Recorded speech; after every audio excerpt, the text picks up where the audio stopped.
ಕಾಲೇಜಿನ ಉಪನ್ಯಾಸಕ ಈತ ತನ್ನ ತಪ್ಪಿಗೆ ಎಲ್ಲೆಡೆ ಪ್ರತಿಭಟನೆ ಆಕ್ರೋಶ ವ್ಯಕ್ತವಾಗ್ತಾ ಇದ್ದ ಹಾಗೆ ಭಯಗೊಂಡು ಆತಂಕದಿಂದ ಮಂಡಿಯೂರಿ ಕ್ಷಮೆ ಕೇಳಿದ್ದಾನೆ. ತಾನು ಮಾಡಿದಂತಹ ತಪ್ಪಿಗೆ ಪಾಕ್ ಪರ ಏನು ಪೋಸ್ಟ್ ಮಾಡಿದಂತಹ ವ್ಯಕ್ತಿ ಇದೀಗ ಮಂಡಿಯೂರಿ ಕ್ಷಮೆ ಕೇಳಿದ್ದಾನೆ. ತಾನು ಮಾಡಿದ ತಪ್ಪಿಗೆ BLD ಎಂಜಿನಿಯರಿಂಗ್ ಕಾಲೇಜಿನ ಉಪನ್ಯಾಸಕ ಈ ವ್ಯಕ್ತಿ ತಾನು ಏನು ಪಾಕ್ ಪರ ಪೋಸ್ಟ್ ಮಾಡ್ತಾ ಇದ್ದ ಹಾಗೆ ಎಲ್ಲೆಡೆ ಆಕ್ರೋಶ ವ್ಯಕ್ತವಾಗಿದೆ.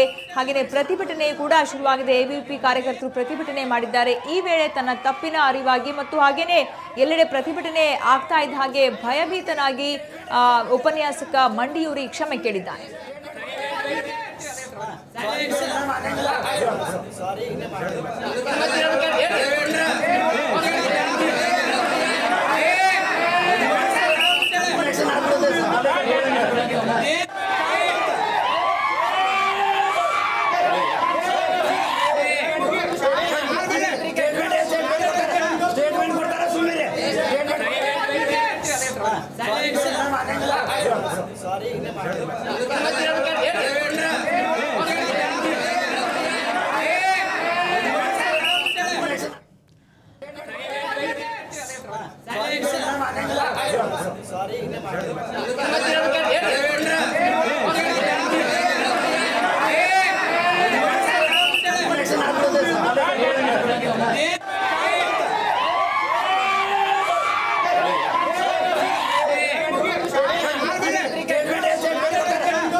Silence.